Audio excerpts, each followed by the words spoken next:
The night everything fell apart.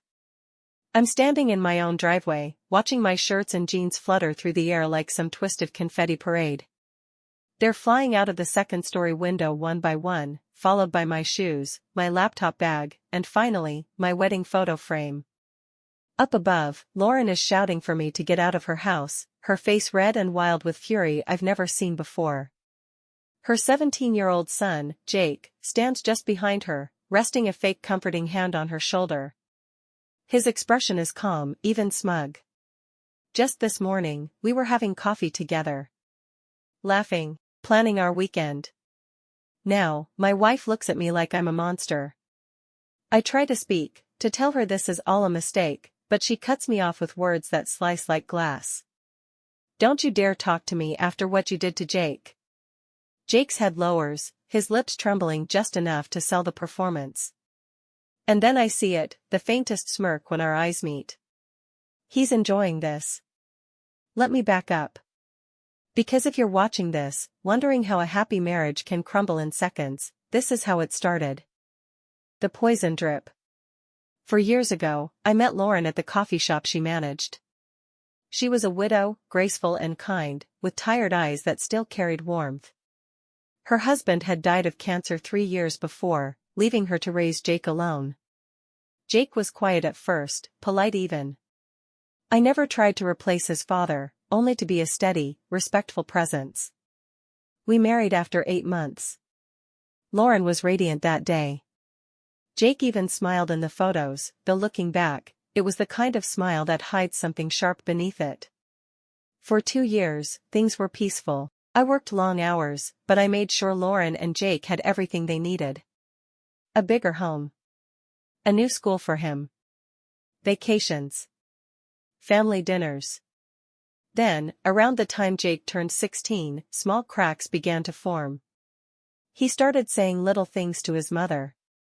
"Mom, you could do so much better than him. Dad never made you cry, right? You're too beautiful for someone who treats you like that." At first, I laughed it off. Teenagers say cruel things. But soon, those little comments became constant, like poison dripping into a well.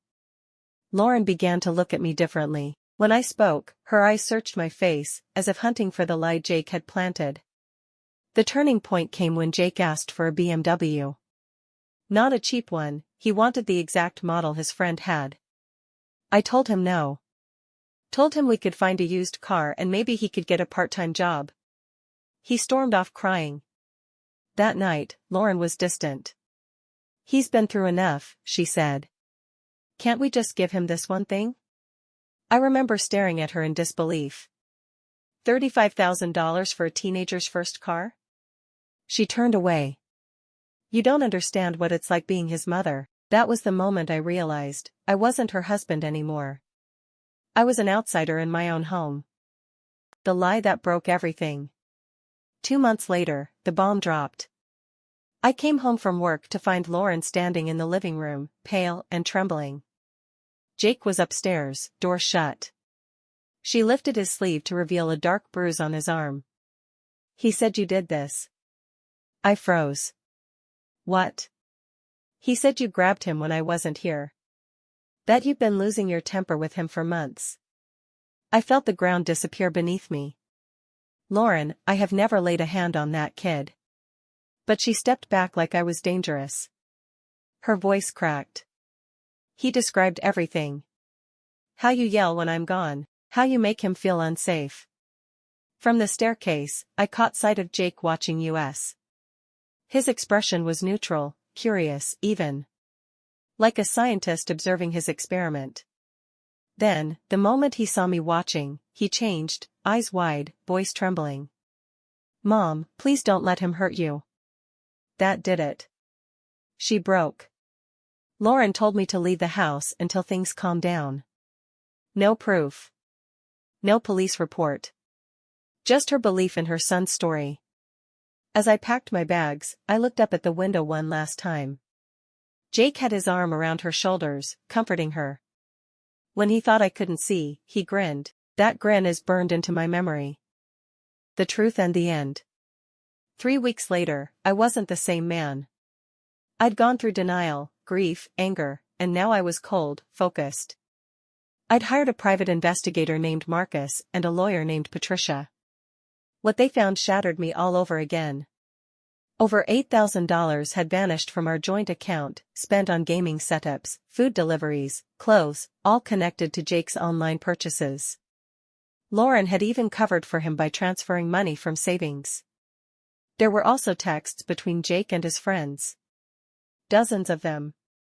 Almost there, one read. "Mom's starting to believe me, got the bruise ready. Gonna show her tonight.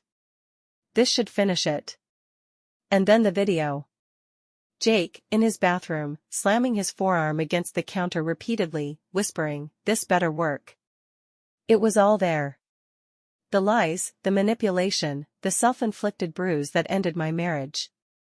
So when Lauren texted me asking if I'd reflected on my behavior and if I was ready to apologize to Jake, I told her to meet me at a cafe the next day. She arrived looking nervous but hopeful, probably expecting tears and apologies.